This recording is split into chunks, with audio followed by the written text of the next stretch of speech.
Now you've been raised on approval seeking. You've been raised by going through your schools to please the teacher. Your parents very early taught you that getting my approval is more important than anything else.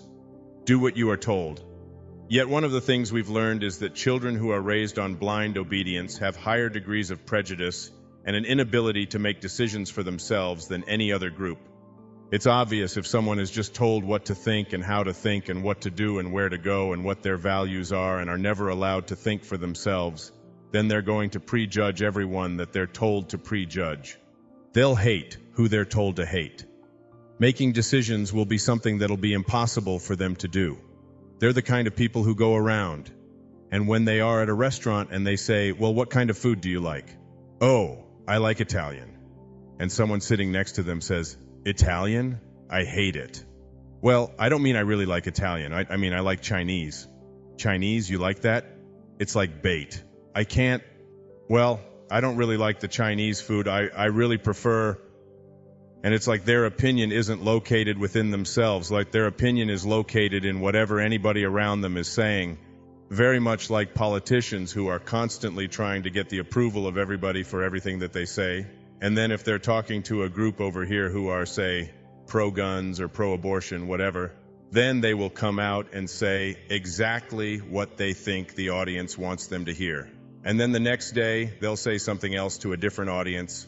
Now that's one thing in politics, but your life isn't politics.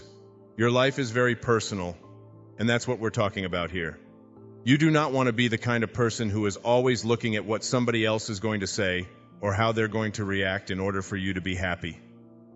As a school counselor and a therapist for years, and as a teacher, I used to tell my students who would say to me, okay, I agree with you, but I still want their approval.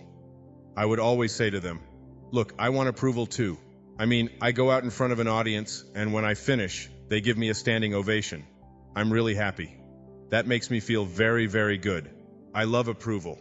I want approval. I enjoy approval. But I don't need approval.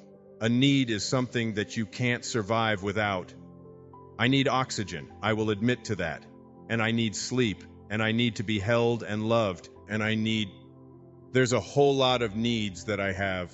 Most of them are in the physiological area, and many of them are in the psychological as well. But approval is not one of them. If you need approval, what that means is that you become immobilized without it. Like if someone in this room suddenly started taking the oxygen out of this room, I would become immobilized and die. That's a need.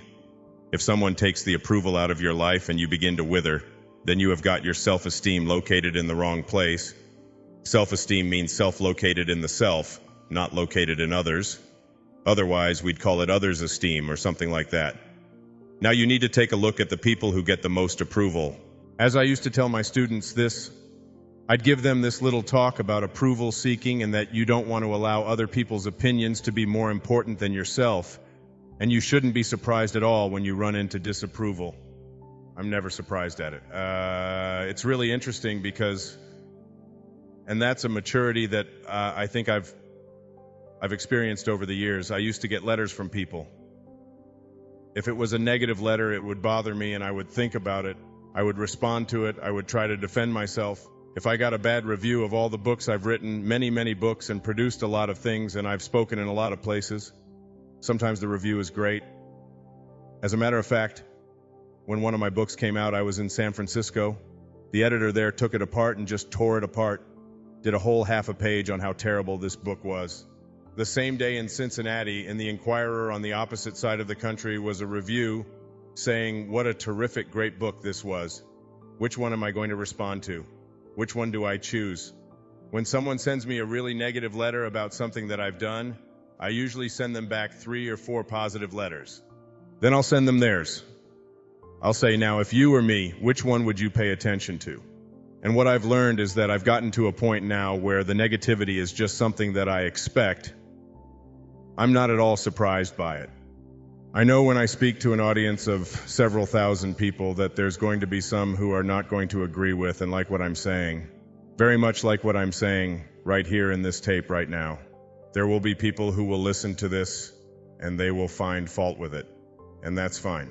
What I tell them is, go out and produce your own tape. and to go out and market it and sell it and see how you do with it. That's fine. There's room. This is a free world, and you've got the opportunity to do that very thing. What I don't do any longer with even the negative reviews is get myself immobilized or depressed by it. I accept that I am going to run into disapproval on a regular part of my life. I've accepted that the people who love me the most are going to give me the most disapproval. Your parents, your brothers and sisters, your husband, your wife, your siblings, which is the same as your brothers and sisters, is that your co-workers, people who care about you, are going to sometimes disapprove, and sometimes they're not going to disapprove. My wife and I don't agree on about 50 of the things that we do in our lives. She has a certain way of running things. I have a certain way of running things. But I don't let her disapproval immobilize me, and she doesn't let my disapproval immobilize her. We have gotten to the point where we understand that we are different, that she's unique and that I'm unique, and that we're entitled to that. Instead of making that a place of contention, we've gotten to a point in our lives where conflict and confrontation are not things that we want for ourselves any longer. That we don't want to have that experience on a regular basis of always being upset and angry and hurt over all of the kinds of little things that tend to really ruin relationships. So rather than have that conflict and that confrontation and that pain and the anguish and all of that goes with that, what you do is you shift that. You say, you don't agree with me and I understand that, and that's fine. And if I don't need to have her agree with me, if I don't need her approval, if I want it but I don't get it, that's fine. But if I need it and don't get it, then I'm going to get angry and I'm going to blow up and I'm going to have this. So instead of expecting approval for everything that I say and do everywhere in the world, including with my children and with my brothers and sisters and all of the people in my life, instead of that, I expect some disapproval. As a matter of fact, I expect it about half of the time. And when I get it, I'm not surprised. And when I'm not surprised, I don't get myself worked up. When I don't get worked up, I have become emotionally mature. Then I have been able to handle the kinds of things that come my way in the area of disapproval. And you're going to run into it a lot in your life. One of the things that you might do is tell yourself over and over and over again, well, I was always this way. I grew up needing approval. As a little boy or a little girl, I was always this way and I'm still that way today. And that's something you want to eradicate from your life and begin to understand that this is not something that is imposed upon you. It is not natural. It's not human nature to be an approval seeker. It is not only human, it is only neurotic to be doing that. And you have the choice always. I will say over and over and over again as you listen to this tape, you have the choice.